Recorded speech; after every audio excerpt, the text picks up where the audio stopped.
We're live. Jeff, can you hear the music? Yes, I did. All right, ladies and gentlemen, boys and girls, friends, Romans, and countrymen, lend me both your ears because you are now live with the George Espinard Show. And whether you're down the street, around the corner, across America, or somewhere around this great big world, we welcome you to Friday night at the Funny Farm. And y'all know, you know that you don't know what's going to happen around here. Not even the good Lord above knows what's going to take place on a Friday night at the Funny Farm. We're delighted to be with you. And so we want you to come in and be a part of this broadcast or menagerie, whichever way it turns out. I'm not really sure. This is the first time that we have simultaneously live streamed. We're live streaming into our show page on Facebook. We're live streaming to YouTube. And we are simultaneously going live on Spreaker.com, which will blast out to iHeartRadio, Spotify, VIP Network, blah, blah, blah, blah, here, there, and everywhere. And so, yep, it looked like we got the party started. And it's good to have music. This is the first time that we've been able to integrate the music into our show. Because I'm always used to bouncing in when there's something really banging going on. I just got to be there. You know what I'm saying? So, you're watching us live, streaming, and you're listening to the radio show live out there. And Miss Cassandra said, hello. And hello, Miss Cassandra, from down there in Arkansas. Appreciate you being here. Wow. Well, Jeff, how was that for a start? That's pretty cool, George. Yeah. We are definitely in the 21st century. Yeah, I'm telling you, I better check on a little dooflicky here because, okay, now I got it. We're in the 21st century, and it almost scares me half to death. But I'm not going to be, as Grandma used to say, I'm not going to be scared. I'm just going to go and do it. So that's what it's all about. Ladies and gentlemen, we have with us tonight a man that when I read his resume, it just literally blows me away. He's not only a man that has a tremendous resume, he is a very good man. And I mean that from the depths of my heart. He's a very good man. Years ago, Jeff was on the radio show. And Jeff, I think that was when you first started your Himalaya adventure, or right after you wrote your first book or something like that. Yeah, I think that's right. It's been that would have been back in about 2009, I think, maybe 2010. Yeah, my. And here we are. This time, people get to see face to face the real Jeff Rasley. Yeah, they might scream and run away. Jeff, before we go any further, I've got to ask you this because, man, when I read this, I cracked up. Your wife told you to take a hike in 1995, and brother, you literally took a hike that led you on this tremendous adventure, didn't it? Yeah, I had turned 40 and was, as she said, manifesting midlife crisis symptoms.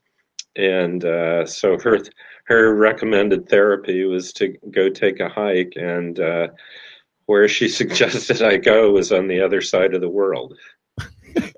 And you literally went to the other side of the world, right? That's right. Well, it was her idea. One night I came home from the office, and I'm sure I was looking grumpy, and life was very sort of stressful at that time.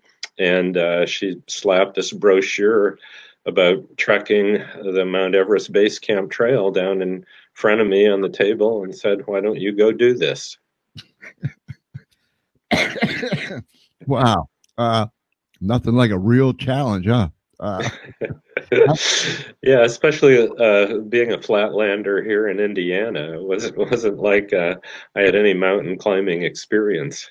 I, I, when I read that, I mean, honest, I literally cracked up. I laughed tears because I thought I've told people to go take a hike. People's told me to go take a hike, but I've never heard of anyone being told to take a hike and then you literally take a hike on the other side of the planet. I mean, I just cracked up and I thought I got to ask Jeff first thing about this take a hike thing. Jeff, people are interested in knowing what your background is. Well, I grew up in what was a small town in northern Indiana, Goshen, Indiana. It's not that small now. Graduated from high school, started college, dropped out, hitchhiked across the country, went over to London to go to college there for a while, hitchhiked all around Europe, came back, went to Hanover College, the alma mater of our vice president and Woody Harrelson. Um, and then transferred to the University of Chicago. Um, Eventually went to law school, became a lawyer, practiced law for 30 years, but whenever I had a chance, did what eventually came to be called adventure traveling, scuba diving, solo sea kayaking, motorcycling, that kind of traveling. But when I got the "go take a hike" message from my wife, that was the the first time I was exposed to the incredibly beautiful, splendid peaks of the Himalayas. You and I was looking at that. You are in the bar in Indiana, U.S. District Court, and the U.S. Supreme Court. Uh, and I ask people that has a resume similar to yours, which not many do, not many do. Uh, what do you do in your spare time, Jeff? What spare time? Yeah. Well, I mean, actually, that was what was kind of that was the problem that led my wife to tell me to go take a hike. At that time, we had two young kids. I was the senior partner in a small law firm, and we were, working our butts off to make the practice go. I was very active in my church. I served on a couple nonprofit boards, and I was just stretched too thin. And Alicia recognized that. And so she recommended the therapy she did. But since I retired from the law at age 55, and so now I've had 10 years since then without the distraction of actually having to take care of clients and make a living at it. So I've been able to devote more time to serving on some nonprofit boards and working with a foundation that I started over in Nepal called the Basa Village Foundation, which is still going strong, although I'm no longer the president. So, life is good. My wife is no longer telling me to go take a hike. In fact, I think she thinks maybe I've taken a few too many. Is the possibility that you went off you stepped off the edge somewhere along the line? That what she said? Well, she's upstairs. I could call her down and we could see. But no, after that first time of hiking the Everest Base Camp Trail, I've been back to Nepal 14 times and climbed a number of mountains and got this foundation going, and so that became a major part of my life. For those folks that might not know, and by the way, I guess this is an old classmate of yours. Can you see the comment there? Yeah, Don Shupp. We're we're both Goshen Redskins. Yeah, I grew up together in Goshen. All right. What was I asking you now? Boy, oh boy, oh boy, oh boy! Don't take long for the train to fall right off track. I was gonna say, George, you're not that old. No, I'm getting younger every day. For people that don't really know, tell us where Nepal is, about the Himalayas, and just basically where is it at in this great big world?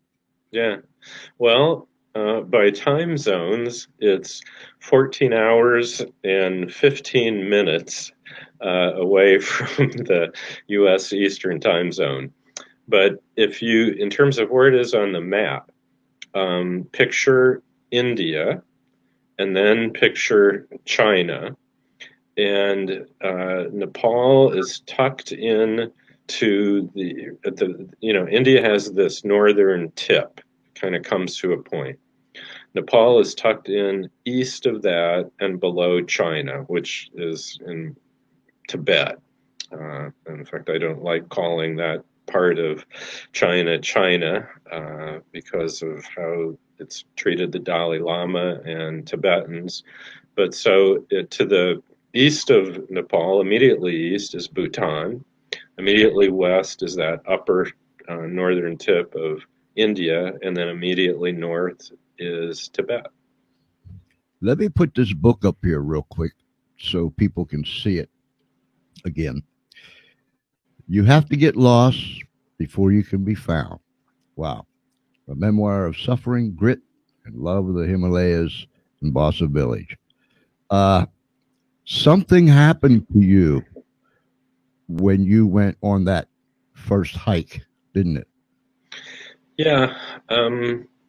I was stunned by the majestic splendor of the Himalayan mountains. I mean, I traveled around a lot in the U.S. I'd crossed the Rockies a few times, but there's something about being in the highest mountains of the world that just really impressed me. And then the other thing was the Sherpa culture, the people that live in the high mountains and manage to cope with just incredibly tough conditions, and yet they have this very sweet, giving, generous personalities.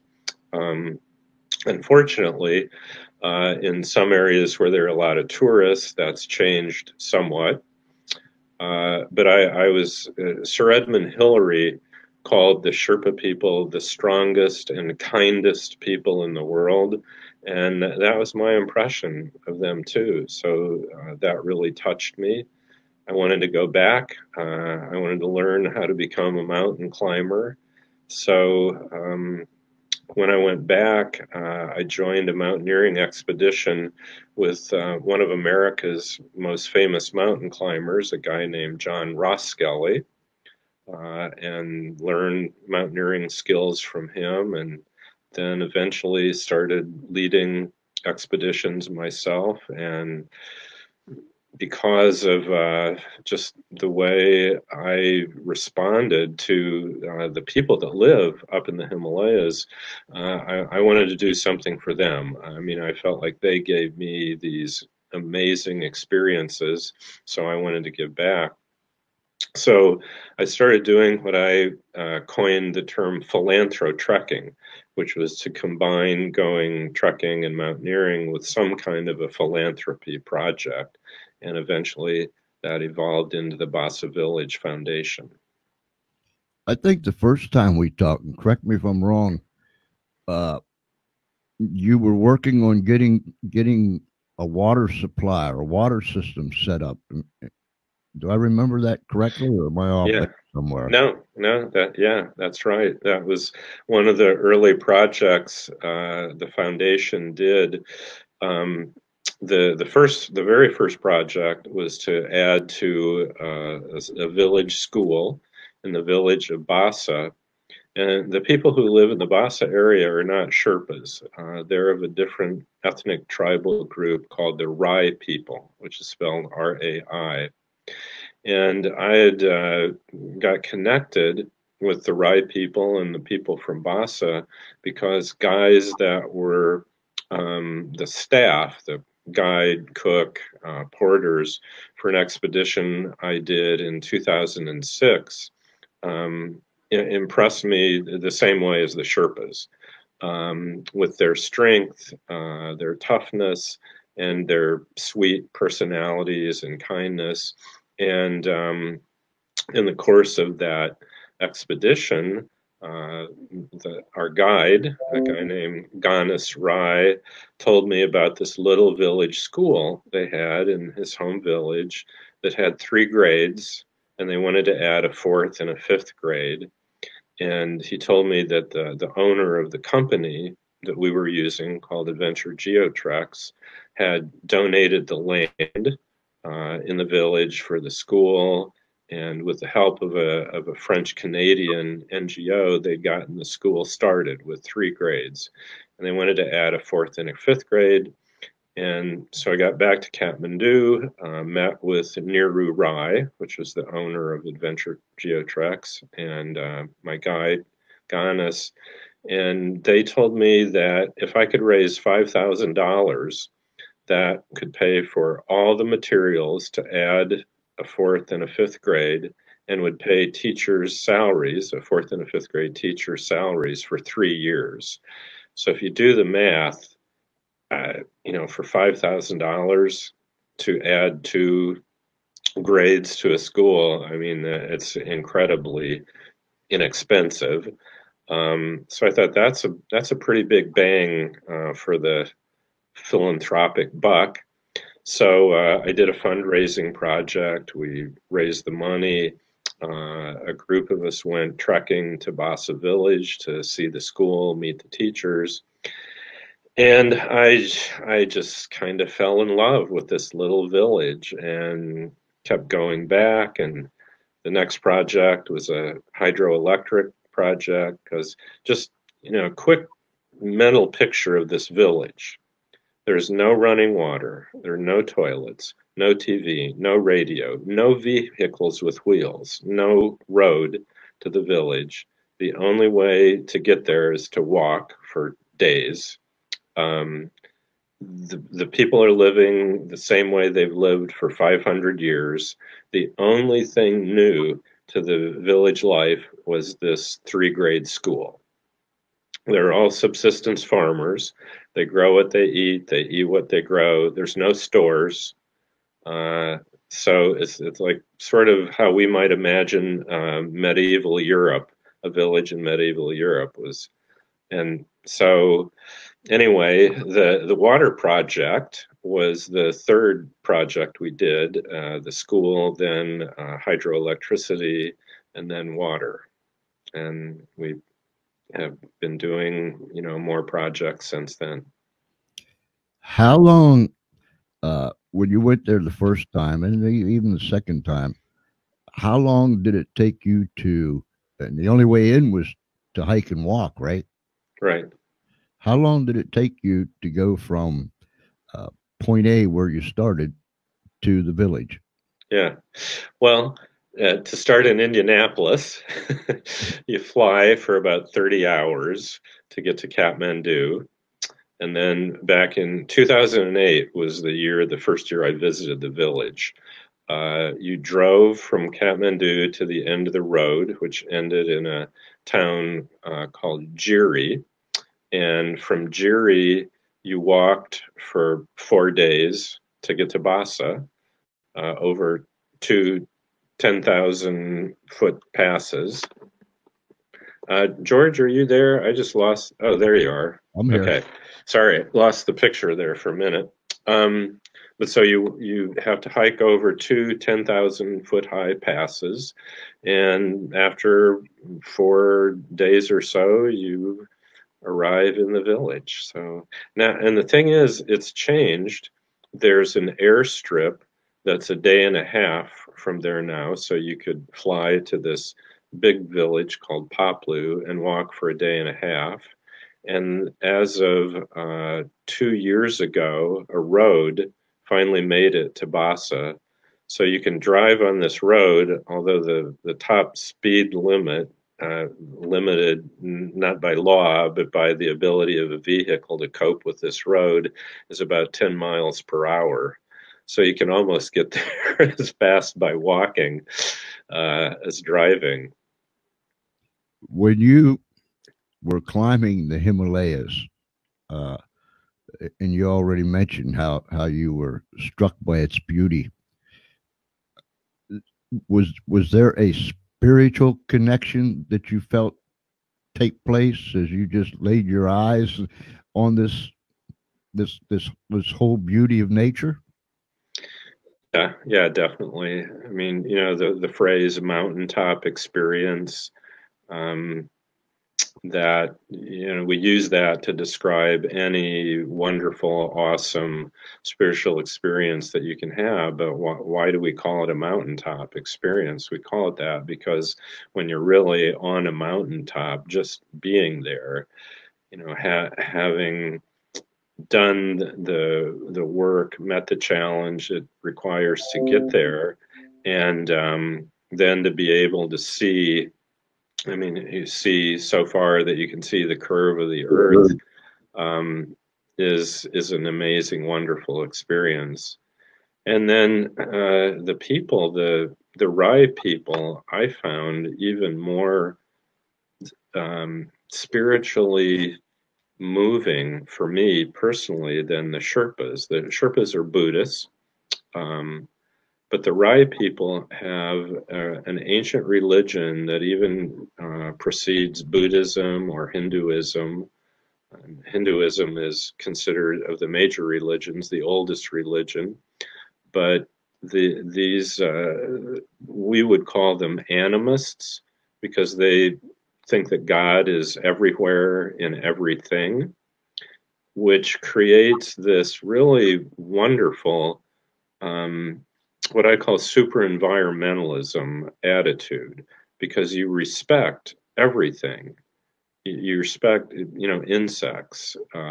Everything is respected because the spirit, Holy Spirit, godly spirit, is everywhere in everything. Yeah, just to share a little story to illustrate this. So I'm walking down a trail with my friend and guide, Ganis, and there's a rock in the middle of the trail, and I start to kick the rock out of the way. Ganis gently takes hold of my shoulder and stops me from kicking the rock. And I, look at him like, what the hell are you doing? And he says, Jeff Dye means big brother. Jeff Dye, rock should be respected. Rock has spirit too. And so he just, he doesn't bend over and pick it up with his hands, but with his boot, he just moves it out of the way. And, that just kind of illustrates this wonderful attitude they have in this little village where, these are uneducated subsistence farmers, yet they were intelligent enough to recognize they needed to plant 1,000 trees around their village, because they will not cut down a tree for fuel. This wood is their primary fuel. They'll pick up sticks, they'll cut limbs off, but they realize that they were getting nearer to a point where they wouldn't have enough fuel and they would have to start cutting down trees, which they think doesn't respect the trees. So they planted 1,000 trees. Wow. How many people uh, were in the village the first time you visited, and has it grown since the last time you've been there? Yeah, in fact, it's an interesting problem. The population of the village is about 300 people. Uh, and when I visit and bring friends, every single person in the village lines up to greet us, and every single person has a garland of marigolds that they put around our necks until we're literally covered in flowers. So you have to move the marigolds, the wreaths, the leis out of your eyes so you can see. Um, but the interesting problem is there's a medical clinic that's 2 hours away on foot, and when this medical clinic opened, and that was about back in the around in the late 1990s, there was a population explosion in the village because of having access to medical care. Before that, 3 out of 4 babies would die. Hmm. And after that, it completely reversed. 3 out of 4 babies lived. So there was this huge, there was a baby boom, the baby boom generation in Bassa Village. That they're now teenagers, but this created a real problem for the village, which is why they first started the school. They realized that these kids could not all stay in the village. The village could not sustain that many mouths to feed. So they said, okay, we'll start a school. Our kids will get educated, and then some of them are going to have to leave and go to Kathmandu or go to the big cities and try to find jobs. And eventually, the villagers realized that they could also use modern medicine, i.e., birth control, to do family planning, which they do now.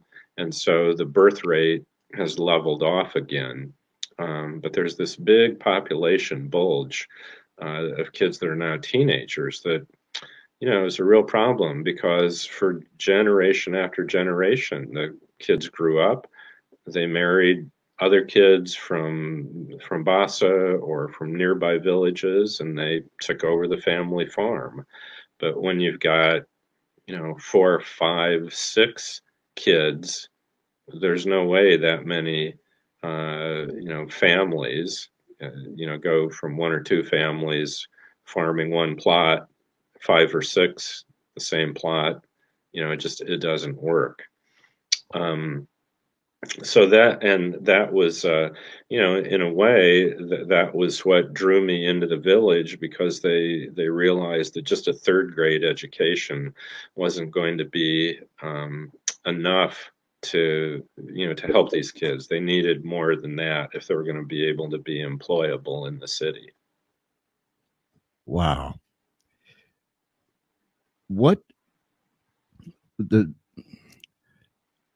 they're very. I was looking at some of the pictures on your website. Very colorful people, aren't they? I mean, when it comes to, uh, well, I guess the best way I can do it is just put this up here and let you explain it. Yeah, that's a picture from the last time I was in Bassa, which was 2017. And the kids, whenever we visit, the school kids put on a dancing and singing performance for us, and the mothers make these really beautiful costumes. Um, and in Bassa, because they don't really have any other media, art media, their art is in clothing and flowers. So they make jewelry out of flowers, and they make these really, yeah, beautiful outfits for the kids. Um, some of the women have really amazing jewelry too. They actually wear the older women wear these things in their noses, which are called balukis, and it's like this kind of this dangling bunch of jewelry. It looks like what you might think of as a child's mobile, like that you put over a baby's, a bassinet to keep so the baby has something to look at. And they wear they wear these in their noses, which is sort of startling the first time you see it. Um, but yeah, and it's interesting. Every time I've been to the village, the kids have different outfits on for their performance. And one of our last projects was for uh, school uniforms because the kids, their uniforms were getting really ratty. I mean, they were, at least 10 years old, and the same, and it was most of the kids have one uniform, and they wear that uniform every day to school. So this last time in 2017, they got nylon tracksuits and the kids just loved that. I mean, the girls were wearing pants, which they had not worn before, because the girls' school uniforms were skirts, which they would often wear over pants when it's cold. But they got these really cool, shiny nylon tracksuits, which is also, and I've got some of the pictures in the book of the kids in their tracksuits. Yes, let me bring this book back up here again. Uh, Jeff not only wrote this one, but this, ladies and gentlemen, now hold on to your socks because it'll blow them right off your feet. This is his 10th book. Is that correct, Jeff? The 10th one? Right. Yeah, that's number 10. And that's not counting all the articles that you've written throughout your life for periodicals. Well, what did I read that you wrote for Newsweek? Uh, some articles in there too. Yeah. Yeah. Yeah, I've had around 80 articles published in different journals, some law review type articles, but mostly adventure travel type articles, adventure spiritual articles. And you can get this book plus the other 9 books. You get them all at Amazon, right, Jeff? Right. Yeah. Amazon, this gigantic octopus is taking over everything. In fact, this book, the only place you can get it is through Amazon because, and I'm not really happy about this, but so it goes.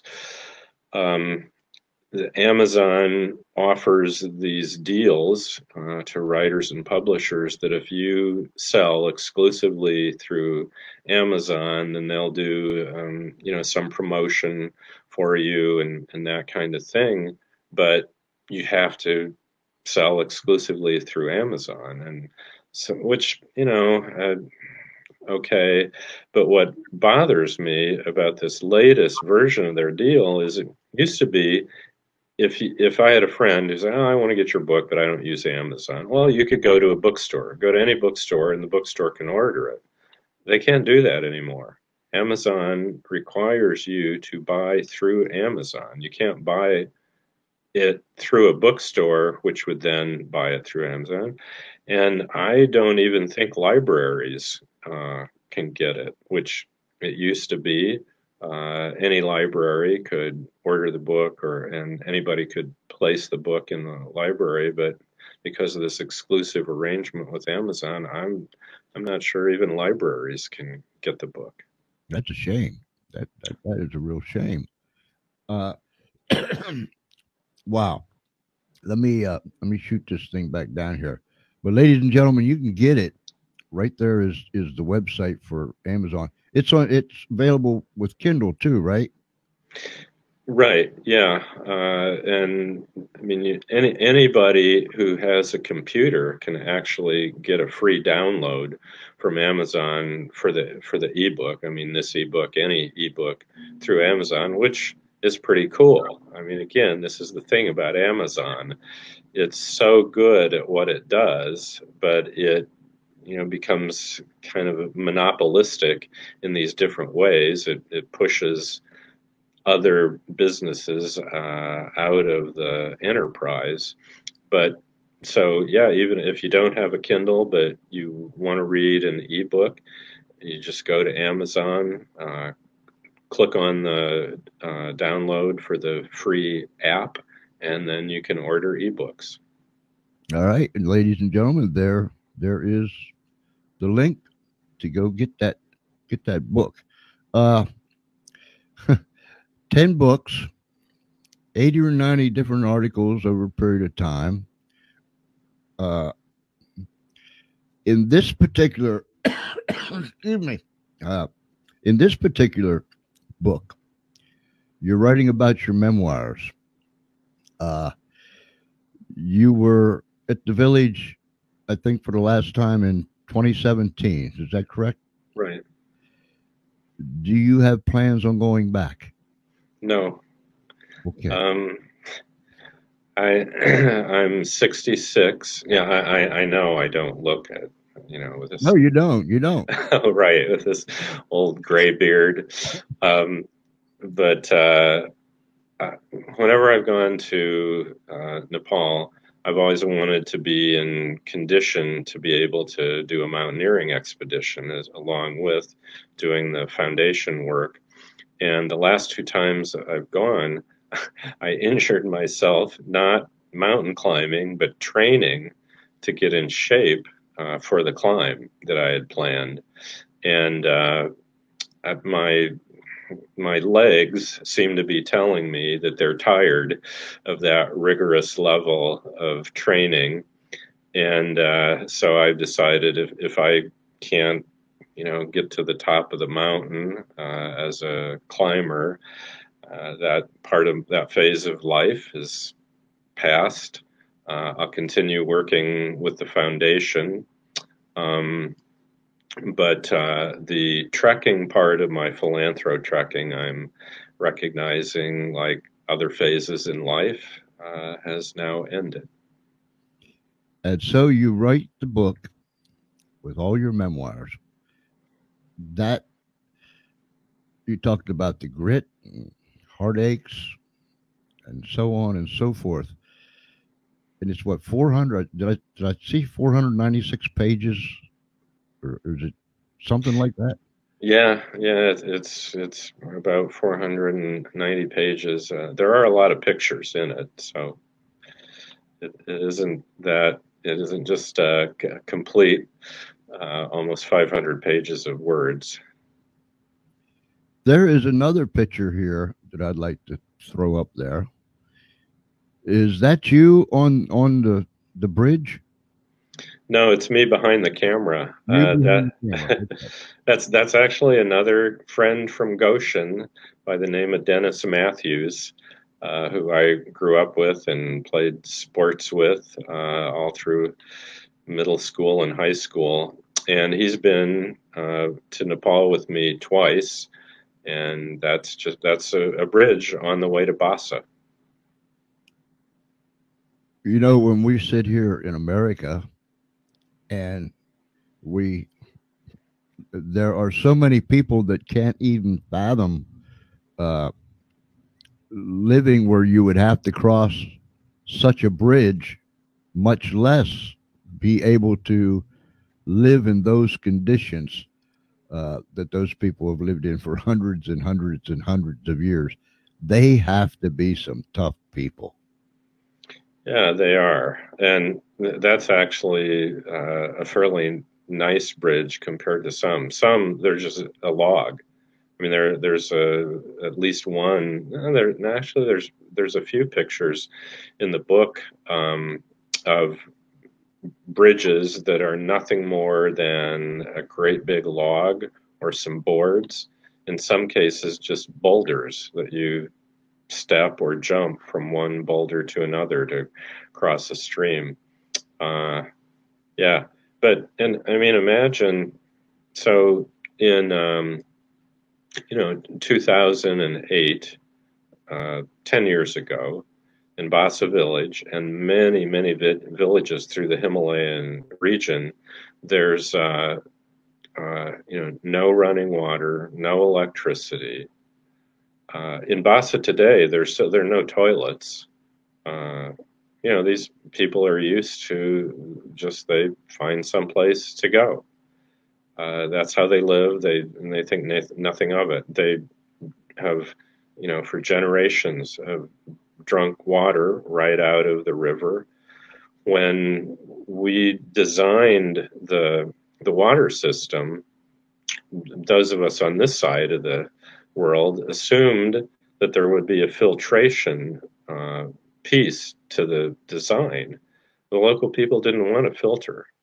They wanted to continue drinking their river water. Now, if you or I drank that water, we'd get sick. Mhm. But they're drinking water still, even though it's now piped to the village and there's a faucet. It's not indoor. They don't have indoor plumbing, but they have a faucet outside of their homes now. They're drinking straight river water. Wow. Jeff, what do you think was your most exhilarating moment, and what was your most heartbreaking moment? Hmm. Well, I can tell you two heartbreaking moments, and the first one is I open with a description of this on the first book that I wrote about the Himalayas, which is called Bringing Progress to Paradise. And that was in 1999. My climbing team was on our way out from a mountain called Mira Peak. And we were at this 14,000 foot high pass. We're getting ready to go down, and there were three local Nepalese porters up above us, and an avalanche struck. And those of us on our team, we ran down this steep mountainside, escaped the avalanche, but the three guys above us were killed. And it was a terrible avalanche season. There were avalanches all the way across the Himalayas. A lot of other people died. One famous American mountain climber named Alex Lowe was killed in the avalanches that same week. So that was hard to live with. In fact, I didn't go back to Nepal for 5 years, from 99, or 4 years, 99 to '03, because I didn't want to participate in a sport, mountain climbing, which would risk the lives of our porters. But the other, which is kind of a happy, sad, a poignant experience, was the last time I was in Bassa, because I, uh, we had a big celebration, and one of my companions, and who's been the chairman of the board of Bassa Village, who's actually 10 years older than me, a guy named Mike Miller, we had let the village know that this would be the last time the two of us ever expected to visit the village. And so the sort of the master of ceremonies, a guy named Sangha Rai, who's been my guide a number of times and has become a dear friend, he started crying during the ceremony when he was trying to thank Mike and me for what we had done. They gave us these beautiful brass plaques, brass on wood plaques that were handmade, and everybody in the village wanted to hug us, and it was beautiful, moving, sad, exhilarating, all those kind of the extreme experiences all in one evening. And the evening ended in this really beautiful way. We took these really interesting devices to the village. There's a company called Luminade, which makes lamps that are like plastic bags, and they fold up into little tiny squares. They have a solar battery, and an LED light. And so you can blow the bag up, put it out in the sun. The solar battery will charge the LED light, and it'll last, if you leave it out in the sun for 5, 6, 7 hours, it'll last for twice that long, so up to 14 hours.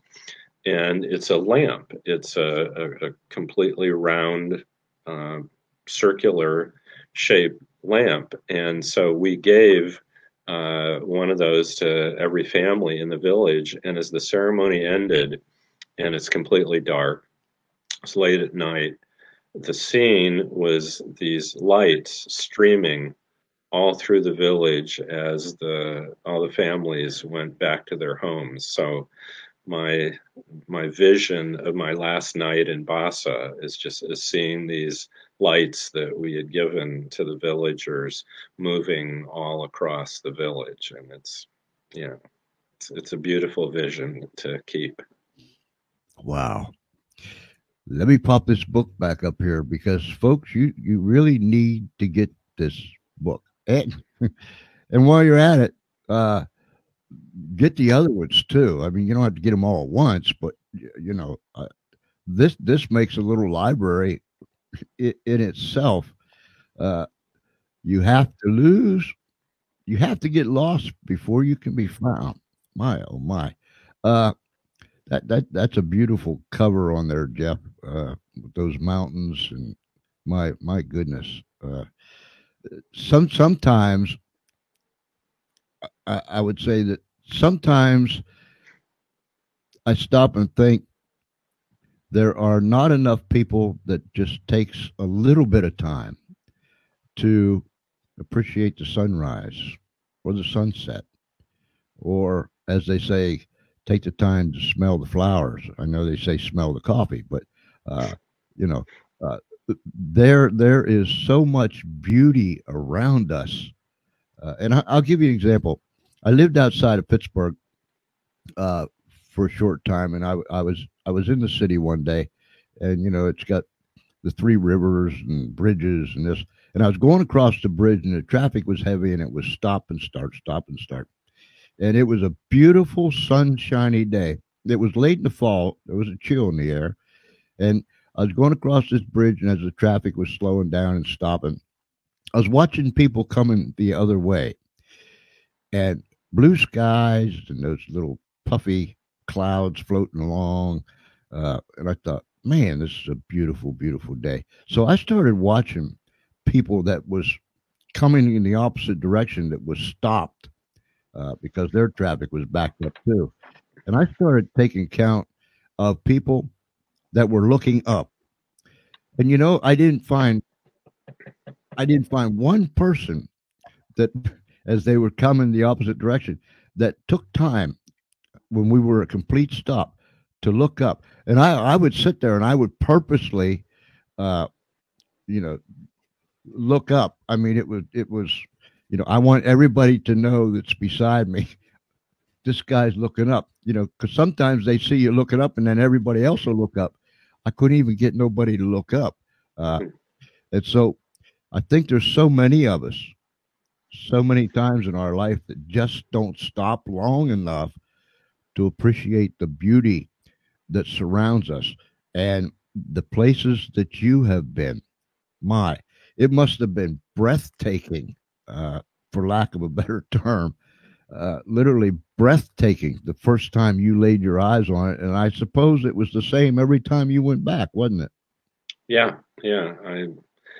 I never got tired of it, of the views. I mean, I remember on one of the early mountain climbs I did, we were stuck in base camp, and so there were a bunch of climbing teams at this base camp, and so and the weather was so lousy, blizzard type conditions. We'd just go from tent to tent and hang out and drink tea with other climbers, and so I was talking with this old salt of a British mountaineer, and this was like his 50th mountaineering expedition or something, and I said, why do you keep doing this? And he just paused and kind of looked off and said, the views.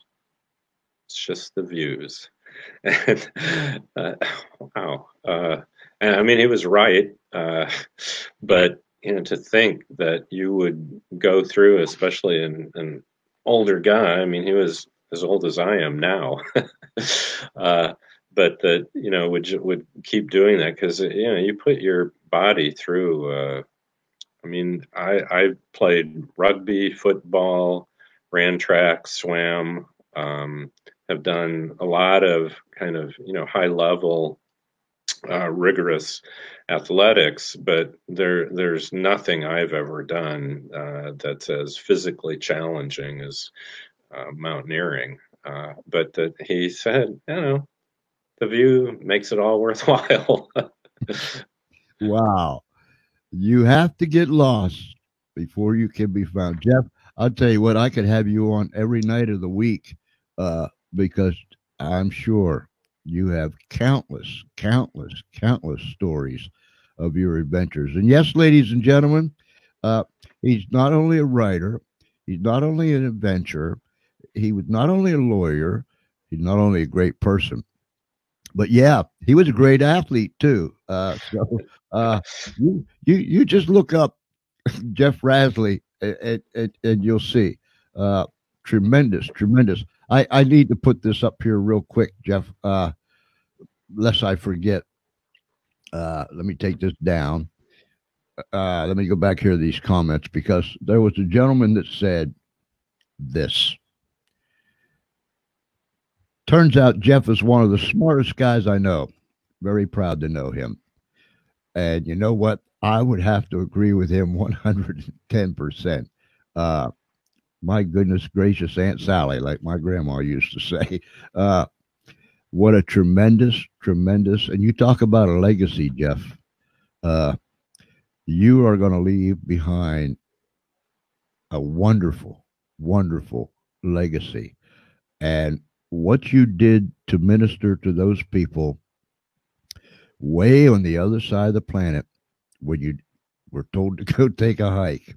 Uh, and it was a ministry. I don't know if there's any other word that can fit it, but the ministry when you took that first hike on the other side of the planet. What a legacy! What a legacy! Uh, so many people blessed. Uh, and I guess that just goes to show, Jeff, that one life can make a difference, doesn't it, old buddy? Well, yeah. I mean, I end that book. I end the book by saying in the afterword that you know there were a lot of trials and tribulations that went with my experiences in Nepal. I mean, I was sick many times. I was dragging ass up mountains and down trails when I wasn't sure I'd make it out alive. I was so tired, but thinking about this generation of kids that grow up, and the next generation and the next generation, um, it makes me feel very warm thinking about those children in Bassa. If you could leave us older folks, middle aged folks, and young people that are listening and watching, and that will be listening and watching even later on, if you could leave us a message, a word of encouragement, we get pretty down on ourselves sometimes, and we run into the first obstacle, and we throw our hands up, and we sit down, and we say, "I'm done. I'm not going no further." What would you tell people? Well, the title of the book, "You Have to Get Lost Before You Can Be Found." I mean, it's based in a way on an actual experience I had, which is the last chapter of the book, where I was literally lost by myself on a mountain in the Himalayas. It was something that was a result of kind of a stupid thing I did. Um, but when I was found in that particular experience was when I finally found my way back to our base camp and the guys waiting for me and who had been searching for me up on the mountainside. Unfortunately, I was just on the wrong side of the mountain. But it was that community, being back in the warm embrace of other human beings, our own little community. It was a metaphor in my mind, and the sort of the theme that I try to develop in the book, that it's relationships with other people. It's being part of a community that gives the individual meaning. When I was lost and alone on that mountain, at first it was a cool adventure. I'll find my way back, no problem. And eventually, oh my God, it's getting dark and I'm really lost and alone. That being alone it's not a good experience. But being in the warm embrace of a community where people care about you and you care about them, and you can add to the value of the community by giving to it in whatever way your gifts and talents allow you to do, that's what makes life meaningful. I mean, it starts with the family and it extends out to your neighborhood, to your town, your village, your state, your country, the world.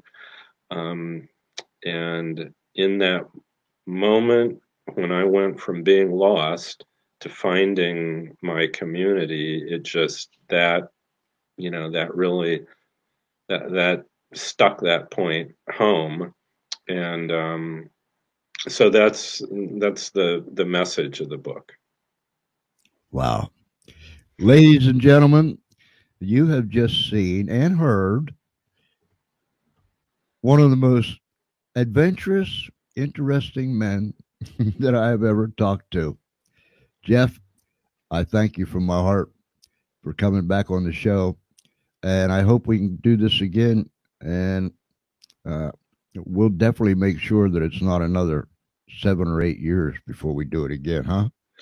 That would be great. I'd love to spend time with you anytime again, George. You let me know, and I'll be here. I'll do that. Ladies and gentlemen, Mr. Jeff Rasley, thank you, sir. We'll continue to push the book out there. And before he goes, let me put this up one more time. You definitely need to go there. And there you can see all of his books and all the things that's on that website. And you can read all about it. And then Google him. Just Google Jeffrey. And wow, what a tremendous, tremendous life. You're a real inspiration to folks, Jeffrey. And I'm glad that you're my friend. Thank you, sir. George, the feeling is mutual. Thanks a lot for having me. All right, old buddy. God bless you and keep you right in the center of his hand. And thank you for coming. Bless you too, my friend. Whoa, my, oh, my, oh, my, oh, my. You talk about getting a warm, fuzzy feeling. All right, here's what we're going to do. It's Friday night at the Funny Farm.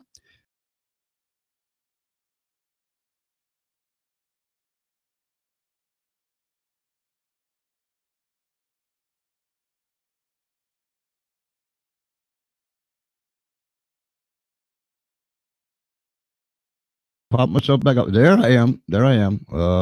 Espenlaub. Espenlaub can blow it up. I'm telling you, if it's going to get blowed up, you let me get close to it, and it definitely will get blowed up.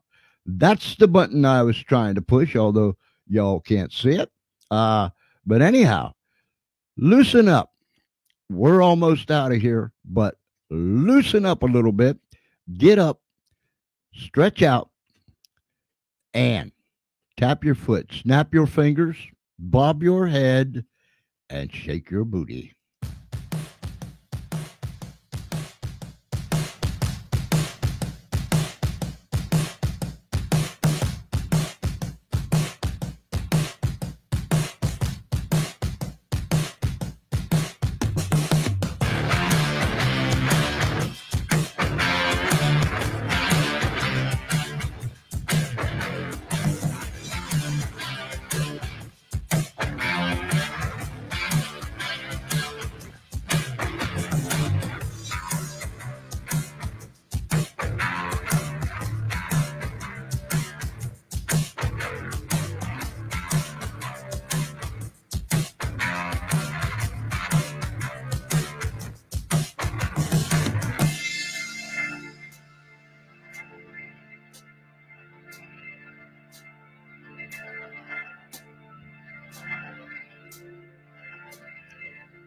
All right, ladies and gentlemen, I trust that you had as much fun, or you had as much fun as I did. I get it all backwards. Yeah, go ahead, Escamilla. It's Friday night.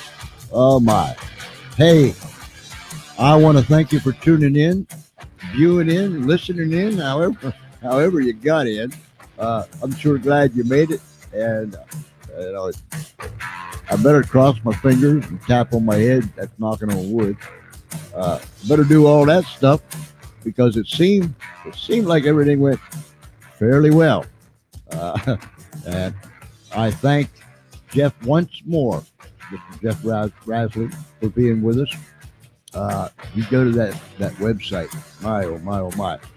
Listen, if you know someone that didn't see the live stream tonight, or you know someone that didn't hear the live radio show, you get a hold of them and you tell them that they be to see and hear what took place tonight. Hey, this is Friday night. Next week, we are loaded. Woo! We are loaded to the tops. I can't get to my little schedule book, but ladies and gentlemen, boys and girls, friends, Romans, and countrymen, we have got a solid week of programming next week. Man, we're going to come at you every way that we possibly can come at you. Marty, go ahead. Marty Vegas, Virgo. I'll get it. Marty's going to be on the show on Monday night. What a tremendous story. There was a movie made about it and the whole 9 yards. Tuesday night, my friend, former linebacker of the Philadelphia Eagles, conditioning coach from the Pittsburgh Steelers, my friend, yeah, come on, Espenlaub. I'm trying to look two different places and see three different things. Anthony Gribbs will be with us on Tuesday night. You talk about high energy. I'm telling you, when Anthony comes, you better be ready to really rock and roll because he's going to bring it to the house on Tuesday night. Former linebacker for the Philadelphia Phillies. He played for Cleveland. He was the conditioning coach for the Pittsburgh Steelers. He's still involved in the NFL as a player's associate. And so he's going to bring it on Tuesday night. Wednesday night, we will be having our friend Mike Velarde back with us, who is running for a congressional seat out of the state of Florida. So he'll be with us Wednesday night. Thursday night, because we have had such great response from what we've been doing. Ed Temple, who has written the book Escape from Uncle Sam's Plantation, he's coming back on Thursday night. And we are going to do a series, and we're going to go through chapter by chapter of this tremendous book. And this suggestion didn't come from us. This suggestion came from outside people, outside sources that said, look, get into that book. Let's go chapter by chapter. So Ed's going to be with us on Thursday night. And I'm sitting here trying to remember who's coming on Friday. I can't remember, but somebody's coming on Friday. So every single night next week, we are going to be live streaming, live radio. We're just going to bang away. And we want you all to be a part of it. And I am so thankful. There, Jeff said it was delightful to spend time with you again, George. Thanks so much for having me on the show. Oh, it's been my privilege, Jeff, my privilege. And as I always say, there he said, hey, kiddo, glad you tuned in. Thanks, Dawn. Your check is in the mail. I guess it was for that compliment that you sent him, Dawn. But anyhow, I've said it so many times before, but I have met so many incredible people. I just can't stop saying it. I just can't. And I thank him for being here with us. Well, I think I got all the buttons pushed. I think everything is okay. Of course, I won't know until the very end. But when you hear that sound, and you've heard it for a long, long time on the radio, but now you're going to listen to it on live stream. When you hear that sound, Espenlaub is about ready to get up and get out of here. Wow. We've had an incredible week. Incredible week. Wonderful time. We've live streamed to Twitter. We've live streamed to YouTube, Facebook. We've been here, there, everywhere. And listen, you spread that around. Will you do that for us? You spread that around. Come to Facebook. Come to the George Espenlaub Show page. And spend some time there. Like and follow our page. Share it with everybody so we can get the word out. Things are really, really happening. And by the way, we're teaming up with Anthony Gribbs in a venture. And then we have some other ventures that we've got planned too with some other folks. Great things happening. I'm finally getting over this crud that I've been fighting for the last week. Still got somewhat of a cough left, but I'm getting over it. Thank you, everybody. Thank you, everybody, for all of your support, for your kind words. You can email me at georgece@comcast.net. Go to our blog site. Let me find it here. Okay, there it is. theespenblog.com. Go there. So there is our Spreaker show, and we air on iHeartRadio, Spotify, and every place else out there. You can find the George Espenlaub Show. It has been great. It has been fun. And I hope that everything comes out all right in the end. Wow. Until then, ladies and gentlemen, I thank you from the depths of my heart for being with us. My, oh my. Join us again Monday night. One man said it's the good Lord's will and the crooks don't rise. We'll be back. So, until Monday night, 8 p.m. That's right, 8 p.m. Eastern Time. This is George Espenlaub and all of the gang here at the Funny Farm. And believe me, there is a gang of them here. We all say thank you for tuning in. Thank you for being part of this broadcast. Thank you for your love. Thank you for your support. Thank you for everything that every one of you are doing to push this radio show out everywhere. So, whether you're down the street, around the corner, somewhere across America, or somewhere around this great big world, until Monday night, 8 p.m. Eastern Time, this is George Espenlaub saying thank you for being with us tonight. God bless you, and may He keep you right in the center of His hand. Good night, everybody. God bless you.